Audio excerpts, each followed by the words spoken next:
Pastor Jefferson, é com o senhor. Amém? Som, teste. Meus irmãos, a paz do Senhor. A paz do Senhor, meus irmãos. Graças a Deus. Queridos, estou muito feliz por esta oportunidade que Deus nos dá. Mais feliz ainda pela recepção dos irmãos. Eu já peguei na mão de alguns irmãos ao entrar nessa igreja, e a primeira coisa que eu sou um pouco detalhista, querido, é simplesmente o sorriso e a forma de como a pessoa te olha dentro dos olhos.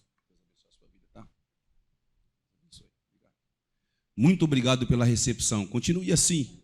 As pessoas que visitam este lugar, continue pegando na mão das pessoas, olhando nos olhos, porque quando você olha nos olhos, você passa uma segurança e você transpassa a sinceridade. Eu gostei muito da recepção deste lugar, né? E eu aprendo muito com pequenos detalhes. A vida do pastor Pedro, que Deus possa abençoar pastor Pedro, a sua digníssima esposa, tá? Viu o futuro pastor Pedro ali, como é que é o nome dele? Eu esqueço o nome dele. É Pedro também? Ah, então tá certo, é o pastor Pedro, tá bom? Geração de Pedro, né, Bia? Tá junto comigo a minha esposa, Fernanda, tá aqui a Bia, a minha filha, Isabela. A primeira vez que eu estive aqui, queridos, eu acho que eu era diácono na época, né? Eu conversei até com o pastor Adão, ele me deu um sermão dentro daquela salinha ali, falou dos costumes da igreja e minha perna tremeu, né? E por honra e glória do Senhor, depois de uns 7 anos, tá eu aqui novamente, tendo esta oportunidade para estar vos trazendo uma palavra da parte de Deus e juntamente participando com vocês dessa festividade de 10 anos, que não é fácil. Eu creio que durante esses 10 anos o pastor Pedro é uma pessoa que pode nos falar. Não existiu adversidade, né, pastor? Não existiu, né? Não existiu nenhuma calúnia, nenhuma defamação, nenhuma ovelha se levantou contra a igreja. Eu acho que não existiu isso daí, né? Pastor Pedro é uma pessoa que pode nos falar com propriedade que no decorrer desses 10 anos, muitas adversidades aconteceu, né? Eu sou filho da casa, me converti no Ministério Novo Tempo. Alguns dos irmãos conhecem meu testemunho de vida, concernente a mim e a minha esposa, e é uma bênção. Nós estamos aqui, conforme o pastor disse para o pastor Pedro ali, o futuro pastor Pedro, da responsabilidade. Eu já estou sentindo um peso nos meus ombros. Esse negócio de ser taxado por pastor não é somente por nome, querido, porque Deus, ele permite sim vir um peso sobre os nossos ombros, um peso da responsabilidade. Quando os coatitas andaram com a presença do Senhor no deserto, eles andaram por 40 anos a pé, debaixo de um sol quente e escaldante, ao ponto dos meraritas olhar para eles e dizer: como é que vocês conseguem andar por 40 anos a pé, descalço, debaixo de um sol quente e carregando um objeto que pesava mais ou menos 280 quilos sobre os vossos ombros? Porém, eles eram as pessoas escolhidas para carregar a presença de Deus. Talvez você fique reclamando porque está pesado, porque está difícil, mas Deus escolheu você e colocou sobre você a responsabilidade de carregar a presença dele. Vai até o fim, porque vai valer a pena, amém? Vamos para a Bíblia Sagrada. Você que trouxe a sua Bíblia Sagrada, você vai abrir junto comigo no livro de Atos dos Apóstolos, capítulo de número 27. Atos dos Apóstolos, eu costumo chamar o livro de Atos dos Espíritos. Atos dos Espíritos, capítulo de número 27. Louvado seja Deus. Deixa eu me organizar aqui, porque está ventando bastante. E eu trouxe um esboço aqui. Então eu vou me posicionar aqui para o vento não carregar. Atos, capítulo de número 27.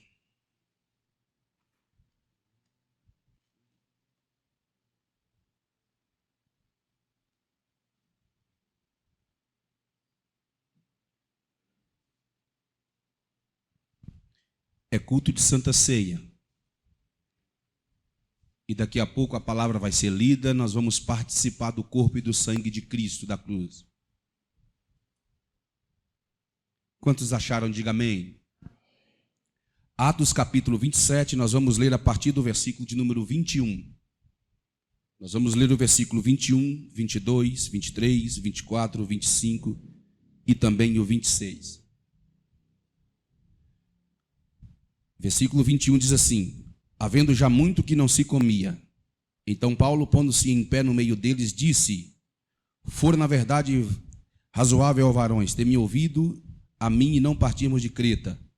Assim evitaria este incômodo e esta perdição.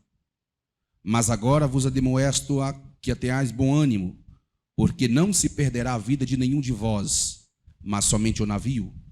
Porque esta mesma noite o anjo de Deus, a quem eu sou e a quem eu sirvo, esteve comigo, dizendo: Paulo, não temas, importa que sejas apresentado a César, e eis que Deus te deu todos quanto navegam contigo.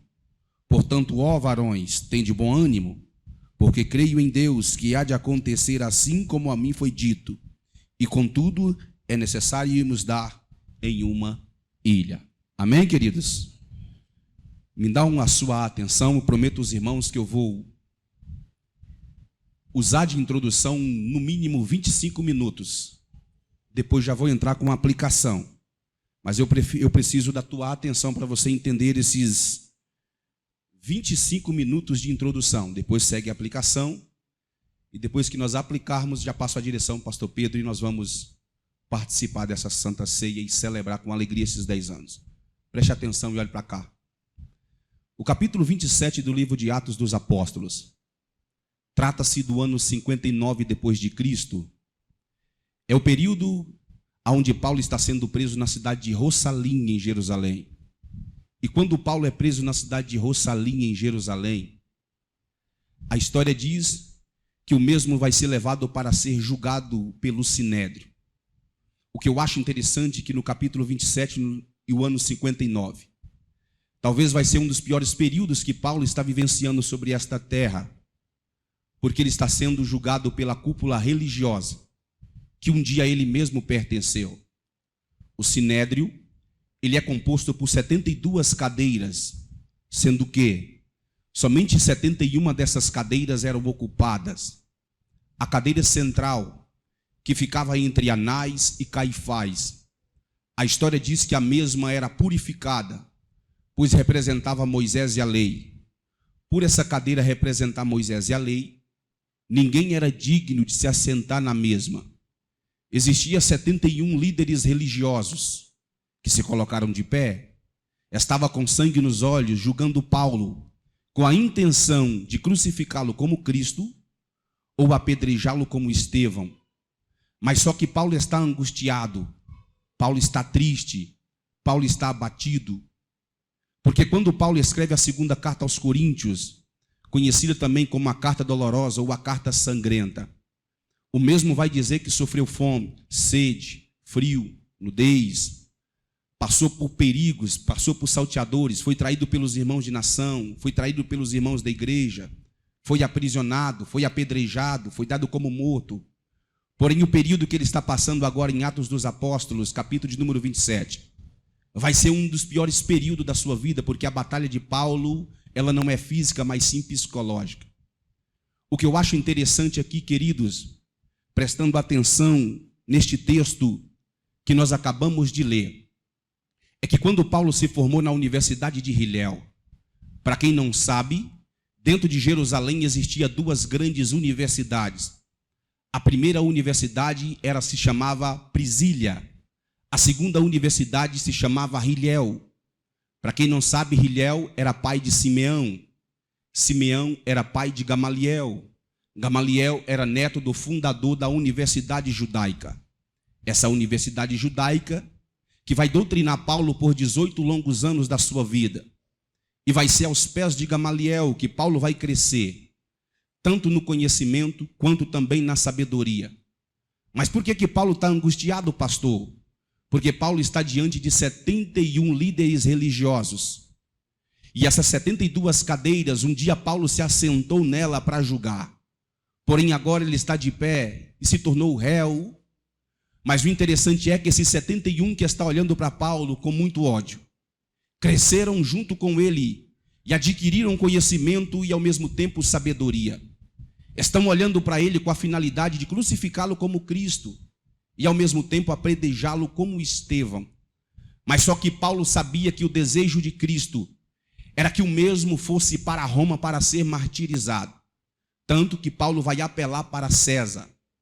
O que eu acho interessante que toda a terceira viagem era uma viagem missionária, porque o Espírito Santo de Deus estava preparando Paulo para a via dolorosa do seu ministério, aonde o mesmo iria para Roma e não iria mais voltar. Então a terceira viagem era a repetição da primeira e da segunda. Por quê? Porque só na Ásia Paulo havia aberto mais de 36 congregações. E a história diz que ele viajava até essas congregações para consolar os irmãos do Espírito Santo. E ao mesmo tempo receber as profecias dos profetas. Aonde Paulo colocava a planta dos teus pés, Deus usava um profeta para dizer para Paulo: se você voltar para Jerusalém, você vai ser preso pelos judeus, vai ser entregue nas mãos dos gentios e vai morrer. O que eu acho interessante aqui é que quando Paulo chegava nas igrejas para consolar os irmãos, ele não falava diretamente com os irmãos que não iria mais voltar, mas nas entrelinhas ele deixava um ar de despedida, ao ponto que quando você lê a Bíblia Sagrada a partir do capítulo 21 do livro de Atos dos Apóstolos, você vai ver que os anciões, os obreiros daquelas igrejas, quando levavam Paulo até o porto marítimo, para Paulo pegar a embarcação e se deslocar para outra igreja, a história diz que eles se abraçavam e ao mesmo tempo choravam, porque eles sabiam que nunca mais iria ver o leão entre os apóstolos novamente. O que eu acho interessante aqui, pastor Pedro, que na segunda viagem, há quase 10 anos, o Espírito Santo de Deus está impedindo Paulo de voltar para Roma. Paulo está tentando voltar para Roma para pregar, mas o Espírito Santo de Deus está impedido, tanto que quando ele escreve Romanos capítulo 1, versículo 13, ele vai dizer: senhores, por diversas vezes eu tentei de ter convosco, porém fui impedido pelo Senhor. Paulo está tentando voltar, mas o Espírito Santo não deixa. Paulo está tentando prosseguir para Roma, mas o Espírito Santo está impedindo. O que eu acho interessante aqui, querido, que na terceira viagem, o mesmo Espírito que está impedindo Paulo de voltar, bradou agora dentro do coração de Paulo.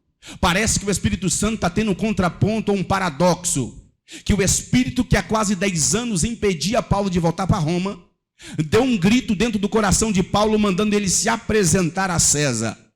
O interessante é que Paulo já sabe que está se findando o tempo do seu ministério sobre esta terra. Mas antes de Paulo voltar para Roma, a história diz que cria-se um desejo no coração de Paulo de conhecer uma igreja que está situada em Cesareia de Filipe. Quem era Filipe? Filipe era um dos 7 diáconos consagrado pela mão dos 12. No ano 59 depois de Cristo, a história diz que 4 destes diáconos foram martirizados. 2 desapareceram, só sobrando Filipe. Filipe ganhou ênfase dentro da cidade de Cesareia. Por quê, pastor Jefferson? Filipe se tornou um pastor de renome, tomava conta de uma congregação. Mas por que Filipe ganhou ênfase, pastor? É isso que eu quero saber. Não é simplesmente porque ele foi consagrado pelos 12. Também não é porque simplesmente ele se tornou um pastor de renome dentro de Cesareia, não. Mas sim porque Filipe deu um exemplo de família, de pai. Por quê, pastor? Porque ele tinha 4 filhas. A história diz que essas 4 filhas eram adultas e separada para o ministério era profetisa. E por ser separada para o ministério, essas 4 filhas não haviam encostado em nenhum homem, eram virgens.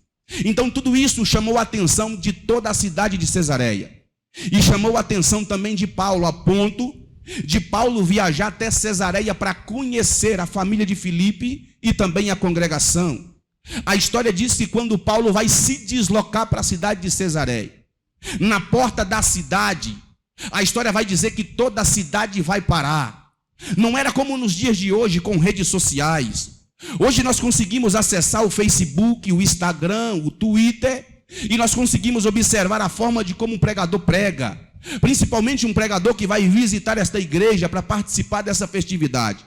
Você consegue saber a vestimenta, você consegue saber a forma de como ele se comporta sobre o púlpito, você consegue saber a forma das palavras que ele vai usar no meio da sua palavra, porque existe aí a rede social. Mas naquela época não tinha rede social. O povo só conhecia Paulo através das cartas que era lida pela mão dos obreiros no meio da congregação. O povo virou fã de Paulo, por quê? Porque eles haviam ouvido a forma de como Paulo passou no decorrer do seu ministério, sendo apedrejado através das prisões, através das calúnias, perseguições. Toda a cidade de Cesareia agora vai querer conhecer o leão entre os apóstolos, ao ponto de Paulo chegar na porta da cidade. A história diz que toda a cidade de Cesareia vai parar, os comércios vão fechar. A história diz que a multidão começa agora a observar Paulo e lágrima agora começa a escorrer dos teus olhos. O interessante é que as 4 filhas de Filipe, elas vão agora recepcionar Paulo na sua entrada. Uma vai cuidar do seu conforto, outra vai cuidar da sua estadia, outra vai cuidar das tuas chagas, das tuas feridas, juntamente com o médico Lucas.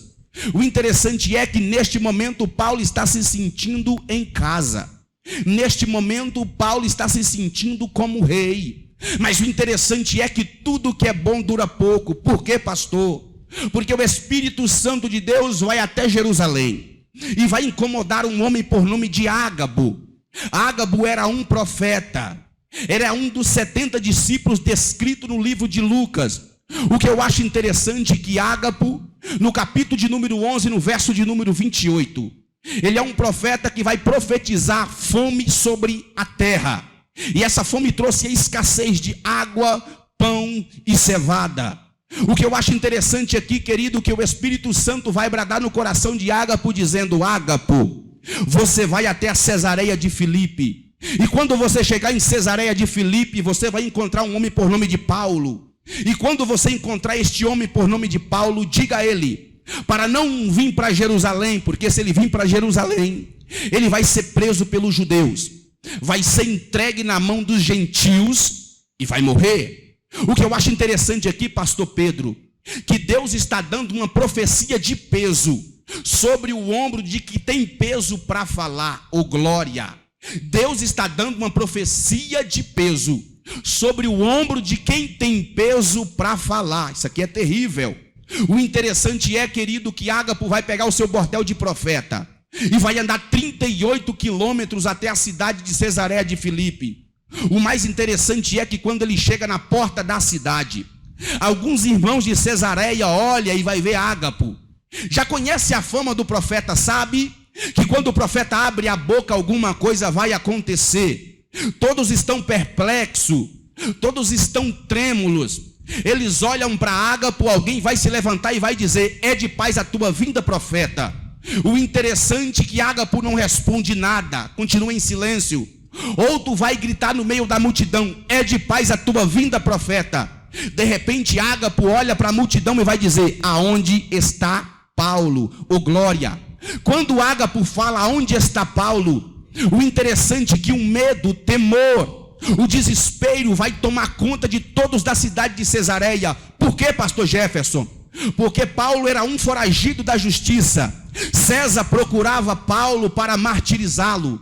O nome de Paulo não poderia sair de dentro da cidade de Cesareia. Por quê? Porque César havia liberado milhões de centurião. Um centurião tomava conta de um centúrio.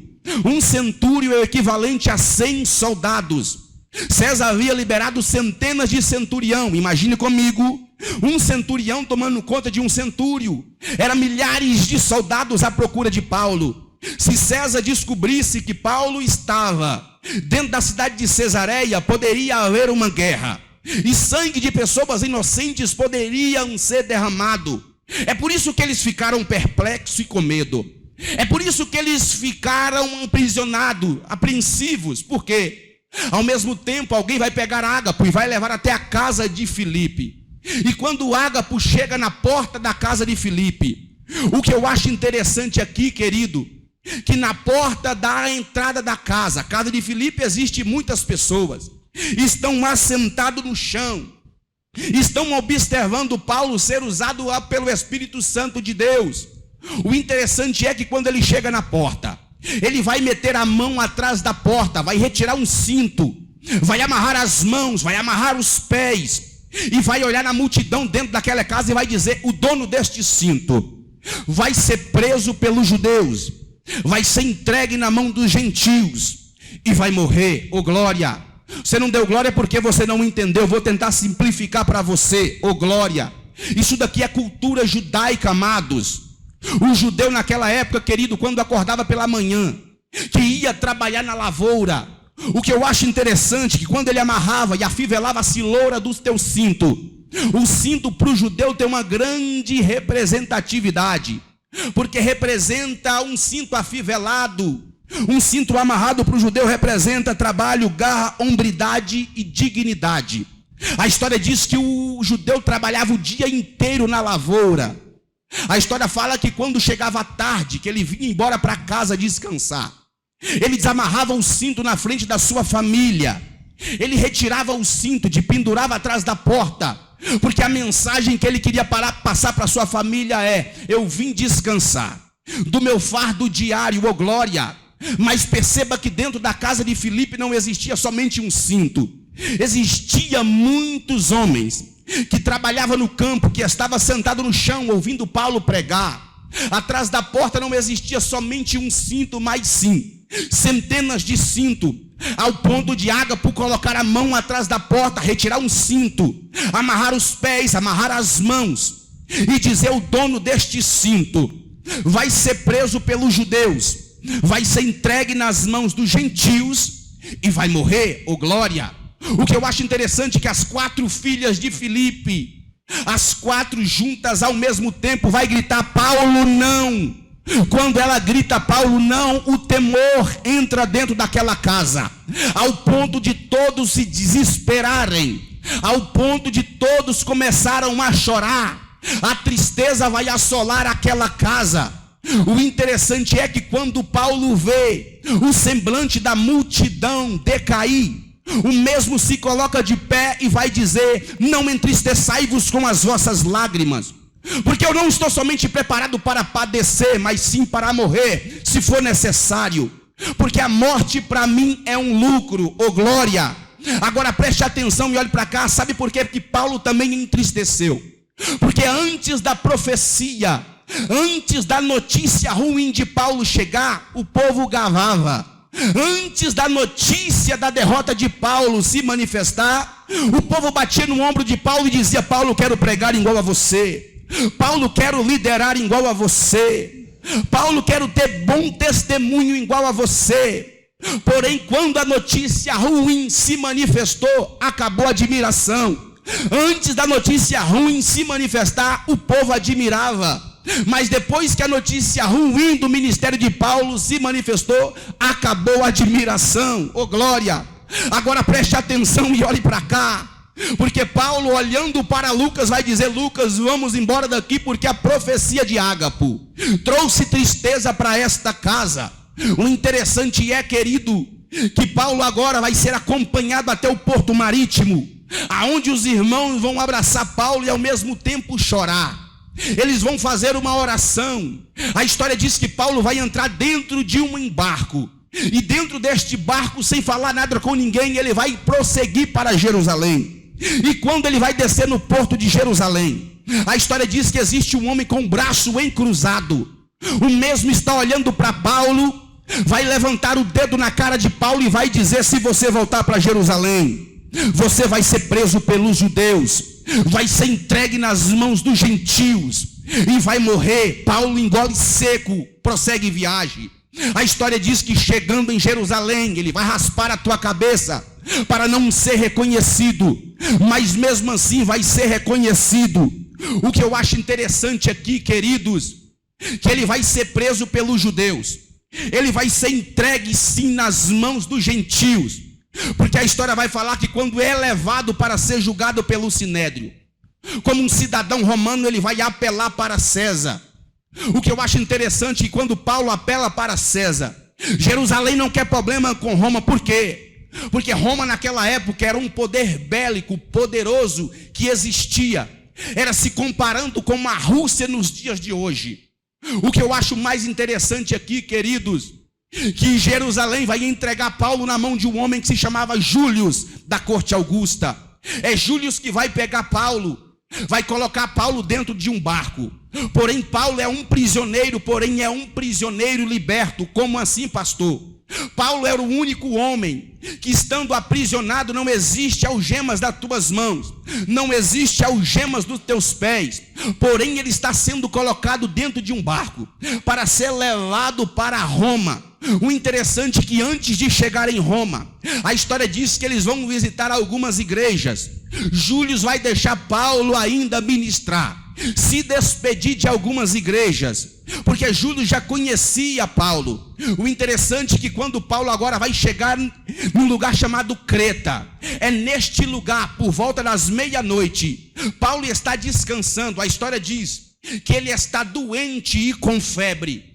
O Espírito Santo, um anjo, vai manifestar no ambiente, olhando para Paulo e vai dizer: Paulo, diga ao capitão para não sairmos de Creta, porque se sairmos de Creta, sobrevirá sobre nós uma grande tempestade, ao ponto da mesma danificar a embarcação. O que eu acho interessante é que Paulo, estando doente, Paulo agora vai se colocar de pé e vai preparar um jejum. Por quê, pastor? Porque Paulo está jejuando para manter 276 tripulantes da embarcação de pé. Um líder que está doente, mesmo doente, está ficando sem comer, para manter outras pessoas de pé. Alguém está entendendo o que eu estou dizendo? Ô glória! Paulo está doente, Paulo está abrindo um jejum para manter 276 tripulantes de pé dentro daquela embarcação. A história diz que Paulo vai até Júlio, olha nos olhos de Júlio e vai dizer: Júlio, diga ao capitão que um anjo manifestou aqui essa noite e disse para nós não sairmos de Creta, porque se nós sairmos de Creta, sobrevirá sobre nós uma tempestade, ao ponto da mesma quebrar a embarcação e todos perecer. A história fala que Júlio vai correndo até a cabine do capitão. Quando ele chega na cabine do capitão, olhando nos olhos do capitão, vai dizer: capitão, existe um profeta dentro do barco. O mesmo disse que o anjo manifestou sobre ele e disse para nós não sairmos de Creta, porque se nós sairmos de Creta, sobrevirá sobre nós uma grande tempestade, ao ponto da mesma quebrar a embarcação e todos nós perecermos. Preste atenção, não olhe para cá. Porque Júlio agora falando isso para o capitão fica apreensivo, olha para Júlio, fecha o semblante e vai dizer: quem é este homem? Viajamos todo este ano, viajamos todo este tempo, viajamos todo este mês, eu conheço a trajetória, eu conheço os mares, eu conheço a minha embarcação. Quem é este homem para falar assim? Diga a ele, Júlio, que nós vamos prosseguir viagem. Ô glória! A história diz que Júlio confiava mais na experiência do capitão do que na palavra do profeta que dizia para não sairmos de Creta. O problema é, pastor Pedro, são pessoas que acreditam mais nas suas experiências de vida do que na palavra do Senhor. É por isso que muitas pessoas têm encarado tempestades. É por isso que muitas portas têm se fechado, porque você preferiu dar mais ênfase às tuas experiências de vida do que a própria palavra do Senhor. Ô glória! A história diz que eles vão prosseguir viagem, e eles estão viajando. A história vai falar que o vento vai soprar com mais velocidade. O interessante é que o vento está soprando com mais força, ao ponto de uma tempestade se manifestar. Ô glória! E a Bíblia dá nome para esta tempestade, que se chama Euraquilão. Do grego significa Evraquilon, que quer dizer vento que bate em dois lados. Preste atenção e olhe para cá. O interessante, querido pastor, explica esse negócio de Euraquilão. Vou te explicar. O Euraquilão é uma bolsa de ar quente que vai levantar do deserto. Quando essa bolsa de ar quente se levanta do deserto, perdendo o curso, passa por cima do mar, vai se deparar com uma bolsa de ar fria. A história fala que quando as duas bolsas vão se encontrando, o que eu acho mais interessante aqui, que quando essas duas bolsas se encontram, o interessante é que vai formar três anomalias na atmosfera. A primeira anomalia que vai se manifestar na atmosfera é estando de dia, vai aparecer está de noite. Como é, pastor? Estando de dia vai parecer que está de noite. Por quê? Porque nuvens pesadas, escuras, vai se manifestar. No meio das nuvens vão se manifestar uma neblina branca. Essa neblina vai descer no meio da embarcação. Todos que estão dentro do barco, existe uma dificuldade de olhar para o próximo dentro da embarcação. Junto com a neblina vai se manifestar um vento, e este vento ele vai circular a uma velocidade de aproximadamente 122 km por hora. O interessante é que este vento está circulando na atmosfera. Ele começa a circular com mais velocidade, ganhando velocidade, aproximando uma velocidade mais ou menos entre 232 km por hora, encostando no mar. Quando este vento poderoso encosta no mar, segundo John Bright, vai dizer que duas ondas de aproximadamente 14 metros de altura vai se formar. Para os americanos é conhecido como tsunami, mas para o grego é conhecido como euraquilão. O que eu acho interessante é que essas duas ondas começam a bater na embarcação ao mesmo tempo. As duas ondas estão batendo na embarcação. Porém, toda a embarcação foi feita para aguentar pancada somente em um lado. Se bater do lado direito, a esquerda sustenta. Se bater do lado esquerdo, a direita sustenta. Se bater na frente, a traseira sustenta. Se bater atrás, a frente sustenta. Porém, nos dois lados ao mesmo tempo não existe embarcação que vai suportar. A história diz que quando as ondas batem na embarcação, o casco vai rachar. A água está entrando para dentro do barco. Segundo John Bright, meia hora de tempestade, 2 metros cúbicos estão entrando para dentro da embarcação. 1 hora de tempestade, 5 metros de água está entrando para dentro da embarcação. A história diz que os marinheiros vão olhar para aquela situação, um vai olhar para o outro, atômico, desesperado, vão dizer: não vamos escapar dessa, nós vamos morrer. A história vai falar que os marinheiros vão correndo até a cabine do capitão, bate na cabine do capitão e vai dizer: capitão, perdemos bombordo, as cordas arrebentaram, as velas já se foram, o casco rachou, a água entrou, nós vamos afundar. A história diz que o capitão fica perplexo. O capitão não sabe o que fazer. O capitão está sofrendo agora com o tribunal da sua consciência. Por quê, pastor? Porque alguns dias atrás ele lembrou da palavra do profeta que disse: não saímos de Creta, porque se nós saímos de Creta, sobrevirá sobre nós uma tempestade, ao ponto da mesma quebrar a embarcação, e todos nós perecemos em prol da nossa saúde. O capitão ele fica em silêncio, mas ao mesmo tempo com medo, para não omitir do acidente. A história diz que ele começa agora a anunciar o naufrágio por partes. O capitão vai chamar os tenentes e diz: tenentes, se prepare porque vamos morrer. Os tenentes vão chamar os sargentos e diz: sargentos, se prepare porque vamos morrer. Os sargentos vão chamar os cabos e diz: cabos, vão se preparando aí porque vamos morrer. Os cabos vão chamar os marinheiros e vão dizer: marinheiros, vão se preparando porque vamos morrer. Os marinheiros vão correndo até os prisioneiros e diz: prisioneiros, vão se preparando aí porque todos nós vamos morrer. Os prisioneiros vão correndo. Paulo estava ajoelhado no convés com a boca no pó. Alguém bate no ombro de Paulo e vai dizer: Paulo, levanta da oração, porque o casco rachou, a água entrou, daqui a pouco nós vamos morrer. Paulo se coloca de pé no meio de 276 tripulantes. Ele olha no olho de cada um e vai dizer: aqui dentro, aqui dentro, aqui dentro, aqui dentro, ninguém vai morrer. Oh glória, você não me entendeu, vou tentar explicar mais uma vez para você da glória. Capitão olhou para tenente e disse: morremos. Tenente olhou para sargento: morremos. Sargento olhou para cabos: morremos. Cabos olhou para marinheiros: morremos. Marinheiros olhou para prisioneiro: morremos. Os prisioneiros correram até Paulo e disse: Paulo, Paulo, levanta da oração porque nós vamos morrer. Paulo, se colocando de pé, disse: aqui dentro absolutamente absolutamente ninguém vai morrer. Preste atenção e olhe para cá. Explica este negócio, pastor Jefferson. Para que serve os marinheiros dentro daquela embarcação? Para vasculhar o navio. Percebeu que o casco rachou, a água entrou, morremos. Para que serve os cabos, pastor Jefferson? Para puxar as cordas, estender as velas. Corda e vela arrebentaram, morremos. Para que serve o sargento, pastor Jefferson? Para organizar a tripulação. Está uma desordem, morremos. Para que serve, pastor, o tenente? Para levar relatório do navio para o capitão. Não existe relatório, morremos. Para que serve o capitão, pastor Jefferson? Para conduzir a embarcação.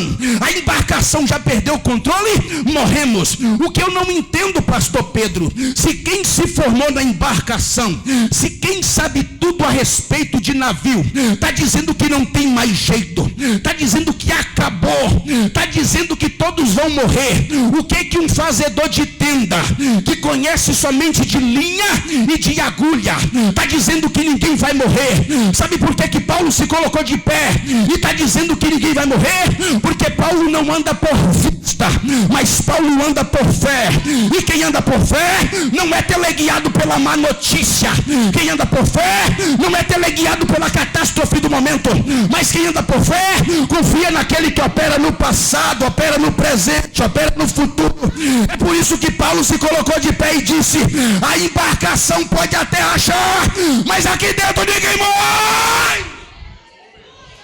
Oh, glória! Aplauda ao Senhor Jesus, porque somente Ele merece todo louvor e adoração. Oh glória, oh glórias a Deus. Por que, pastor Jefferson, que Paulo se colocou de pé no meio de 276 e está dizendo que ninguém vai morrer? A sua fé, aleluia. Paulo se colocou de pé, a embarcação rachando, a água entrando, o barco vai afundar e ele está assim: ninguém vai morrer aqui dentro. Ninguém vai descer à sepultura. Isso aqui é terrível, preste atenção que eu vou tentar te explicar um negócio aqui. No ano 59, depois de Cristo, o capítulo 27 do livro de Atos dos Apóstolos. No ano 55, 4 anos atrás, a história diz que Paulo vai ser preso dentro de Éfeso. E dentro de Éfeso ele vai ficar preso por 2 anos e 6 meses. A história diz que o lugar onde Paulo está é uma gruta tão fria, mas tão fria a prisão, que quando por volta de 3 horas da madrugada, o ambiente media 8 graus abaixo de zero. O sofrimento era terrível do apóstolo Paulo. Por 2 anos e 6 meses ele está sofrendo, preso, com o teu coração cheio de angústia. A história diz que os soldados arrancavam a túnica de Paulo, pegavam um balde de água fria, jogavam água fria no corpo de Paulo. Para que isso, pastor? Para o mesmo ter uma hipotermia e no outro dia morrer de tuberculose. A história diz que Paulo sentiu o desejo de mijar na sua própria mão, beber a sua própria urina para tentar se hidratar. O que eu acho interessante é que ele falava com Cristo: me mate. Jesus se manifestava na cela e falava: Paulo, eu não vou retirar a sua alma do teu corpo, porque ainda não é chegada a tua hora. 2 anos e 6 meses de sofrimento. A história fala que depois que passa 2 anos e 6 meses de sofrimento, ele vai para Siló. Ele recebe uma carta. Quem escreveu a carta foi Filemon. Na carta está escrito: Paulo, eu conheço o teu sofrimento, eu sei a trajetória que tu tem trilhado, porém eu construí um quarto do lado da minha casa, e este quarto é para você descansar. Paulo, vem para cá. A história diz que Paulo vai para a casa de Filemon. Quando Paulo chega no quarto para descansar, o interessante é que ele vai se deparar com o conforto daquela cama. Ele vai se deparar com um cobertor quentinho. Ele vai se deparar com um travesseiro maravilhoso. Paulo deita para dormir, pastor Pedro, mas não consegue dormir. O corpo de Paulo físico está liberto, mas a mente de Paulo ainda está aprisionada. Por quê? Porque está rolando para um lado, para o outro, não consegue dormir, lembrando das feridas, lembrando dos açoites, lembrando dos baldes de água fria, lembrando os momentos exatos que ele pedia a Cristo para retirar a sua alma do corpo. Não consegue dormir quando de repente Naquele quarto vai aparecer um garoto que tinha aproximadamente 25 anos. O seu nome é Tito, o pregador. Quando Tito chega no quarto que Paulo estava, o que eu acho interessante é que Tito olha nos olhos de Paulo, lágrimas vai escorrer. Ele olha para Paulo e vai dizer: Paulo, eu não vim aqui para saber como que você está, como que anda as tuas feridas. Eu não vim aqui para saber como que foi os açoites. Porém eu vim aqui para trazer uma notícia que vai entristecer o seu coração, Paulo. Paulo se coloca de pé naquele quarto, olhando para Tito, ele vai dizer: então fale, porque eu te ouço. O interessante é, queridos, que o Tito olhando para Paulo vai falar: Paulo, se levantaram uma meia dúzia de crentes dentro da congregação em Corinto, que estão deturbando aquilo que você ensinou. Falsos líderes se levantaram lá e estão pregando tudo aquilo ao contrário que você deixou aplicado no coração deles. O interessante é que Paulo fecha o seu semblante, fica sem entender. Mas Tito começa a dizer para ele, mas Paulo fala: mas por que, Tito, que eles estão dizendo isso? Pelo simples fato de você ficar 2 anos e 6 meses sem trazer notícia para Corinto. O povo quer saber, você sumiu, parece que morreu. A história diz, querido, que Paulo olhando para eles, Paulo vai dizer: ei, Tito, eu não preciso provar nada para ninguém de quem eu sou. Então quer dizer que eles estão falando pelo simples fato de eu ser preso, pelo simples fato de eu tomar pedrada, pelo simples fato de eu tomar açoites, Cristo não é mais comigo, eu não preciso provar nada para ninguém. Porém você vai voltar lá, Tito, e quando você voltar lá, você não vai voltar com as mãos abanando, não. Eu vou te dar a segunda carta, você vai levar para eles.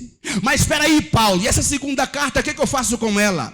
No meio da congregação, abre no capítulo de número 11 do livro de 2 Coríntios e lê o capítulo de número 24 bem alto para eles. Você vai dizer: eu sofri dos judeus 5 quarentelas de açoites, fui aprisionado, fui dado como morto, por 3 vezes sofri naufrágio. Epa, por 3 vezes o barco de Paulo afundou. Há 5 anos na frente, Paulo está sofrendo mais um naufrágio.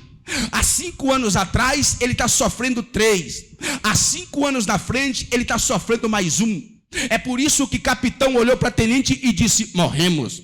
É por isso que tenentes olha para sargento e disse: morremos. É por isso que sargento olha para cabos e disse: morremos. Era por isso que cabos olha para marinheiros e disse: morremos. Era por isso que marinheiros vão até os prisioneiros e disse: se prepara porque vamos morrer. Era por isso que os prisioneiros correram até Paulo e disse: Paulo, levanta da oração porque não vamos escapar, vamos morrer. Era por isso que Paulo, se colocando em pé, olhando no meio da multidão, está dizendo que ninguém vai morrer. Sabe por que Paulo está dizendo que ninguém vai morrer? Paulo estava dizendo para eles: ei, a experiência de naufrágio de vocês é uma só, porém a minha não é uma, já é a 4ª. Oh glória, oh glória. O barco de vocês afundou somente uma vez, porém o meu não é o primeiro, o meu já é a 4ª. Parece que Paulo estava olhando para a tempestade, parece que Paulo estava olhando para Satanás, parece que Paulo estava olhando para a força do vento naquela época e estava dizendo: ei, você tentou me parar na primeira, você tentou me parar na segunda, você tentou me parar na terceira, não vai ser no 4º naufrágio que você vai parar. Sabe qual é a raiva de Satanás quando ele olha para você? É porque quando ele olha para você, ele viu o vento batendo na embarcação da tua família, ele viu o vento soprando na embarcação dos teus filhos, mas ele se quebrou. Sabe por quê? Porque quando ele mandou o vento, ele viu você de pé, você que já aguentou calúnia, você que já aguentou defamação, você que já aguentou mentira, você que já aguentou pedrada, você continua de pé olhando para o demônio e dizendo: Satanás, a minha embarcação pode até quebrar, mas enquanto eu estiver dentro dela, ninguém morre.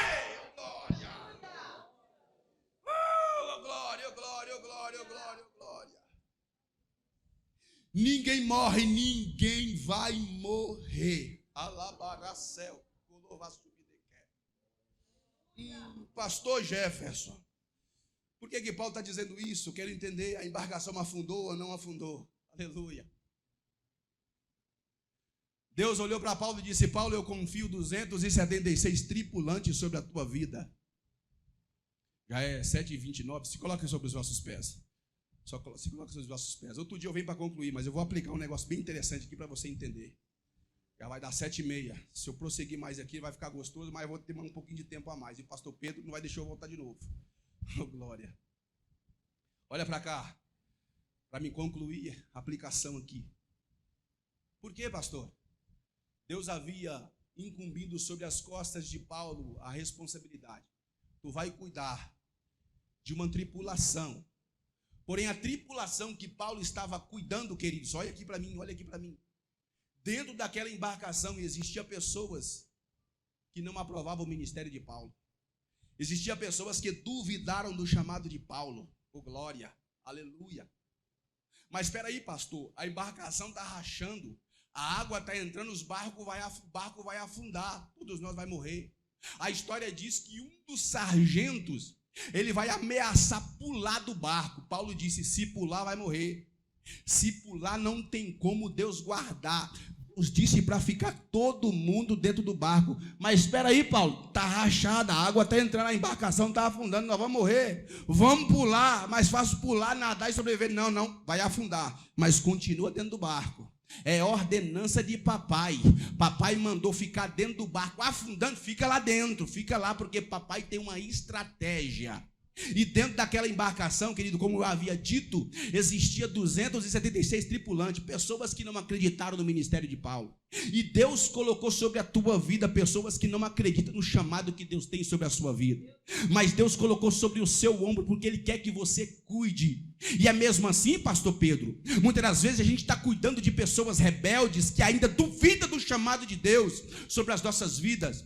Mas Deus nos deu a oportunidade, filho, você vai cuidar, porque através da sua vida eu vou proteger, eu vou guardar, eu vou libertar. Sabe por que Deus por que Deus permitiu? Por que Satanás não acabou com os teus filhos? Não matou as pessoas que não estão na presença de Deus por causa de você. Você não desistiu, está dentro do barco, está tomando pedrada, açoite, o vento está soprando, mas você continua de pé lá. E se você continua de pé, querido, Deus vai guardar e zelar aquele que você ama.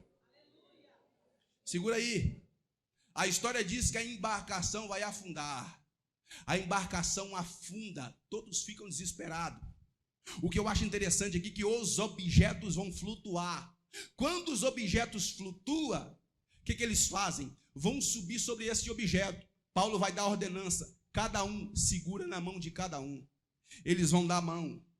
276 vão dar a mão para ninguém se dispersar. Eles vão boiar sobre os objetos, mas cada um dando a mão. O que eu entendo aqui? Unidade, união, igreja unida. Satanás não pode.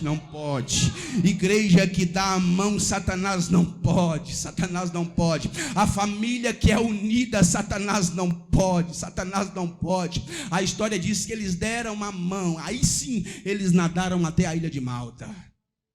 E Deus zelou pela palavra do profeta. Seja obediente à palavra dos vossos pastores. Seja obediente à palavra dos vossos líderes. Seja obediente à palavra daquele que Deus escolheu e colocou na direção para te conduzir às mansões celestiais. Quem acredita, levante a sua mão lá em cima e aplauda ao Senhor Jesus, porque Ele merece.